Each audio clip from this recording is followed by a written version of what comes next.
संघर्ष करते हुए अपने समाज को और विशेष रूप से जो भारतीय समाज है उसकी सेवा उन्होंने करी। उस जमाने में जब देश में काफ़ी कुप्रथाएं थी, अधिकार नहीं थे, महिलाएं पढ़ नहीं सकती थी, कमजोर वर्ग के लोग विशेष रूप से जो शूद्र कहलाते थे वो पढ़ नहीं पाते थे। उस जमाने में जो सावित्रीबाई फुले हैं और उनके जो पति हैं ज्योतिबा फुले हैं, उन्होंने जो काम किया वो आश्चर्यजनक है, क्योंकि इतना लिबरल समाज तो नहीं था उस समय कि आप करेंगे तो विरोध नहीं करेंगे, लेकिन उस समय इतनी हिम्मत करना ये बहुत बड़ी चीज़ थी। आज आज़ादी के इतने साल बाद में भी इस तरह की हिम्मत हम लोग नहीं कर पाते हैं। ये जो परंपराएं हैं या जो कुरीतियाँ हैं उनके विपरीत जाके हम लोग काम करें।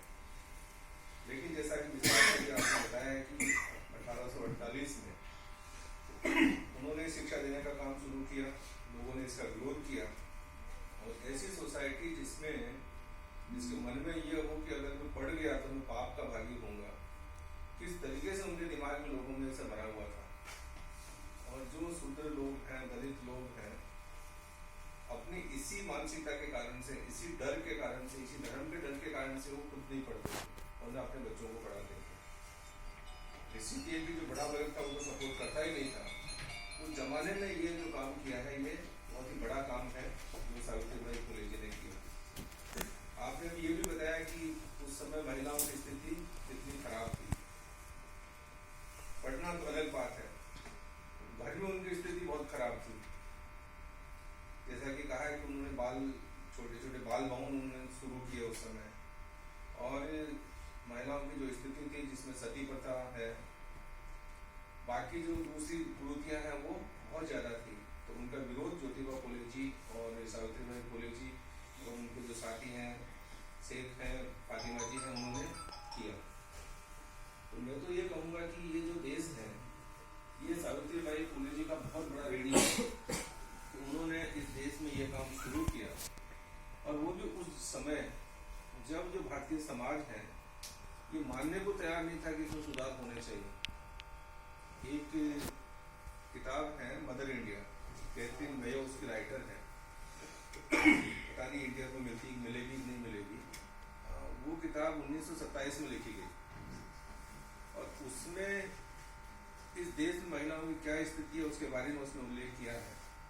तो किस तरीके से यहाँ पर महिलाओं की स्थिति पशुओं से भी बुरी थी, चाहे वो किसी भी समाज की हो। यहाँ वो ये नहीं था कि ब्राह्मणों की महिलाएं या क्षत्रियों की महिलाएं या वैश्यों की महिलाओं की स्थिति अच्छी, उनकी भी स्थिति कोई अच्छी नहीं थी। समाज में बाल विवाह इतना ज़्यादा है, उन्होंने उल्लेख किया है उसमें कि 5-5 साल की लड़कियों की शादी 20-20 साल के, 30-30 साल के, 50-50 साल के मर्दों के साथ में हो जाती थी।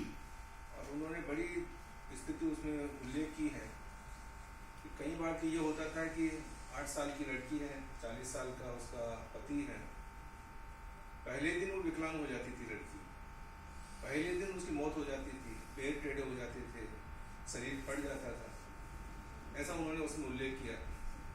और इस तरह की जब स्थिति थी, और ठीक उसके 4 साल बाद में जब वो किताब छपी उसके 4 साल बाद में सावित्रीबाई जी का जन्म हुआ, और निश्चित ही स्थितियाँ तो बदली नहीं होगी।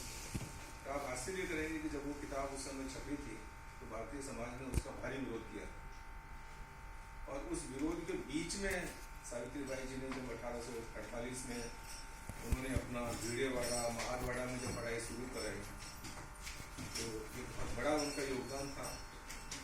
आज हम ये कह सकते हैं कि उनके योगदान को हम भुला नहीं सकते।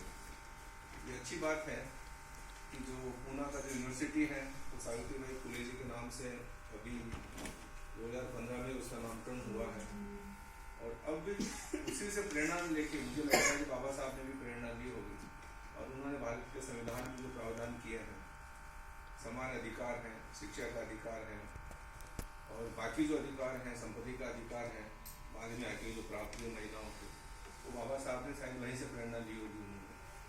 तो आज हम उनको स्मरण करते हैं, उनको श्रद्धांजलि अर्पित करते हैं, और जैसा कि जो जयंती मनाने का उद्देश्य क्या होता है कि हम लोग उनसे भी प्रेरणा लें कि हम हमारे घर से शुरुआत करें, फिर समाज से, परिवार से शुरुआत करें, फिर समाज से शुरुआत करें, और हम इस देश में जो महिलाओं की स्थिति है, गरीबों की